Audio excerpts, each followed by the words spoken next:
evening, dear viewers, and welcome to RTD's English News Edition. Here are the top stories. Distribution of 100 houses by the Right to Housing Foundation of the Head of State.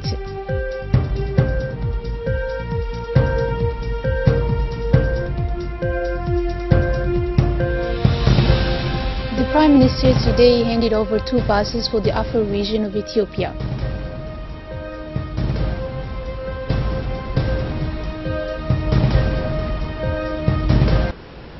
Thank you for joining us in our newsroom. The Prime Minister Abdul Qadir Kamil Mohammed chaired this morning the handing over of 2 transport buses for the benefit of the Afar region in Ethiopia, which organized the 12th anniversary of Ethiopian Constitution proclaimed in 1995. The 2 buses were presented this morning to the ministerial city by the Prime Minister to the Minister of Commerce Hassan Hamad, who presiding at this donation. It is an official donation of the Republic of Djibouti for taking part in supporting the organization for this great festival that will bring together Ethiopians all over the country. Parliamentarians and collaborators of the Prime Minister have participated in this ceremony. The Finance Minister, Yes Moussoudouale, signed the AFD convention with the French ambassador needed for a new renewal of foundation of studies in capacity building.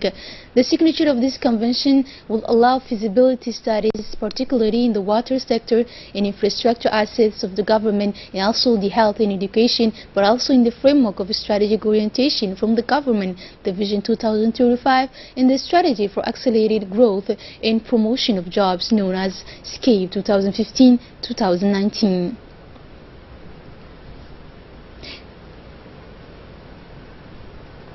In the Finance Minister, Yes Moussoudouale recalled that this grant is intended for feasibility studies to fine-tune projects. He did not fail to thank France and the French Agency for Development, AFD, for this financial support. Under the leadership of the Minister of Interior and in the framework of the housing policy for all pronounced by the President of the Republic, 100 households from their former residence, namely the Buldukos district of Balbala municipality, were relocated this morning to the Nasib neighborhood. In addition to the Minister of Interior, Hassan Umar Mohammed attended the ceremony. The Mayor of the city of Djibouti, the Director of the Housing Right to Foundation, and the Secretary General of the Presidency. After the ceremony of reception and meeting between the authorities concerned by this event and the population targeted by the relocation, they have proceeded to the handing over of the keys to the lucky recipients who were relocated to the so-called Nasib city following this looking operation of inhabitants. Let's recall similar relocation operations were previously accomplished through this foundation following the 4 metro houses of the Balbala commune in the Bulduko district. And as for the Minister of the Interior, it is essential to remember that this relocation of 100 households is facilitated by the happy initiative of the Head of State who set up the Foundation Right to Housing. This foundation has allowed to finance entirely the construction of this new city, said the Minister. As part of capacity building in medical imaging, the Minister of Health, Jamal Moki, has officially handed over 2 automated radiography units and 2 standard radiography units, as well as dozen processors and 14 digitations for the benefit of hospitals and referral centers. A ceremony was held at the CAM compound, during which the Minister of Health officially handed over the badges of devices to the various directors of the hospitals concerned. Indeed, this new acquisition of advanced X-rays are part of a strengthening of technical platforms, especially in the field of medical imaging, to ostensibly improve the quality of care in the hospitals.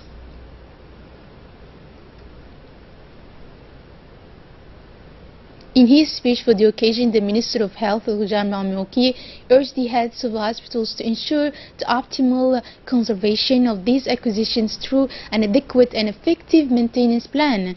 The Minister also said that this policy focused on strengthening and modernization of hospital infrastructure from the clear instruction in the roadmap of President Ismail Margele, who places a major interest in optimizing the quality of diagnosis and patient care. The Minister of Defense in charge of relations with the Parliament, Ali Hassan Badon, made an inspection visit to see the progress of preparatory work for the lifting of battalions of Hill 5 and the special group for Adadu. Arrived at the scene, he was greeted by General Zakaria Sheikh Ibrahim, accompanied by a strong delegation composed of his staff, his advisor, and the prefect of the region of Arta, as well as many officers of Djibouti Army body. It was Colonel Abdurrahman Riali, commander of this relief battalion, the Hill 5, who awarded him the honors in front of more than 1,000 men of Battalion Hill 5, a group of 150 people intended to live at the request of the Somali President, Mr. Formaggio, in the locality of Adado in central Somalia. This specially equipped group is destined to work for the stability of the regional government of Galmudug. During his visit to Djibouti, the Somali President now failed to highlight the feats and performances of the Djiboutian army in Somalia.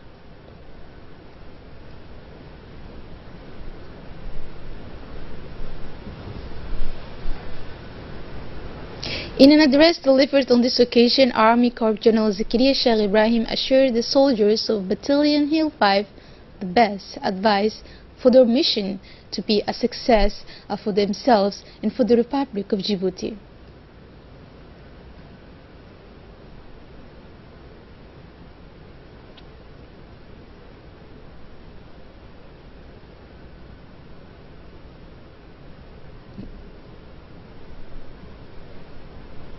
As usual, and at the end of this ceremony, the military played in front of the authorities colorful traditional dances, a poem in the Somali language, and has particularly attracted everyone's attention.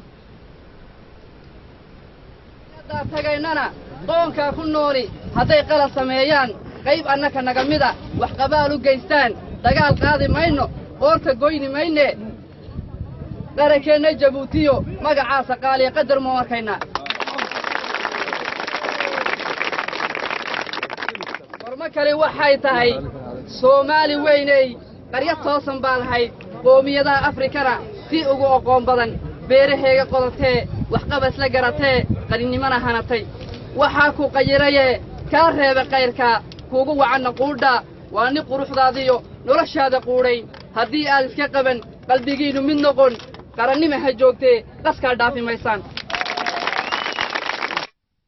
A graduation ceremony for a new promotion of judicial police officers was held this morning at the Gendarmerie General Staff. The ceremony took place in the presence of the highest authorities of the Department of Justice, the Attorney General, the Public Prosecutor, as well as several magistrates and judges. The National Gendarmerie organizes every 2 years an internal selection for the courses of officers of the Judicial Police, OPG. A contest is organized to select the best gendarmes, which requires prerequisite. After a selection test that took place during the month of August, 15 trainees from the National Gendarmerie were selected. They will receive a 2-year training and take the diploma exam as well.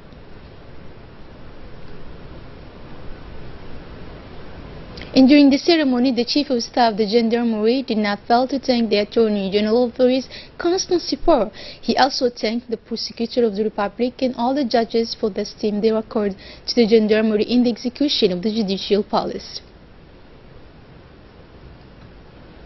And now moving on to the regional news. In Somalia, government announces victory over Al-Shabaab. This is a victory, the first ever claimed by the Somali government against the extremist group Al-Shabaab. Hinda Ibrahim has more to tell us.